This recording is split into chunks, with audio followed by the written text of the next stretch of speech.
Kozhikode രാമനാട്ടുകരയിൽ auto ഡ്രൈവറെയും ഭാര്യയെയും തൂങ്ങി മരിച്ച നിലയിൽ കണ്ടെത്തി. മലപ്പുറം വാഴിയൂർ സ്വദേശികളായ സുഭാഷ്, ഭാര്യ സജിത എന്നിവരെയാണ് വാടക വീട്ടിൽ തൂങ്ങി മരിച്ച നിലയിൽ കണ്ടെത്തിയത്. വാഴക്കാട് പോലീസ് അന്വേഷണം ആരംഭിച്ചു.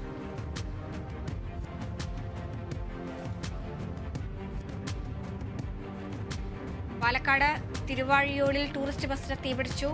കോഴിക്കോട് നിന്നും ചെന്നൈയിലേക്ക് പോകുന്ന എവൻ ബസ്സാണ് കത്തിപ്പിടിച്ചത്. പോങ്ങാട്ട് അഗ്നിരക്ഷാ യൂണിറ്റ് എത്തി തീയണച്ചു.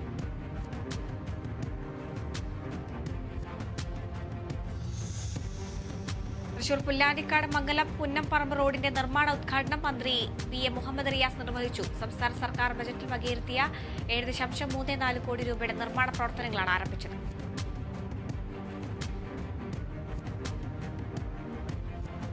തൃശൂർ അന്തിക്കാട് ബ്ലോക്കിൽ കുടുംബശ്രീയുടെ ഹോം ഷോപ്പ് പദ്ധതി ആരംഭിച്ചു. Anthikad block panchayat president KK Sasidharan ഉദ്ഘാടനം നിർവഹിച്ചു.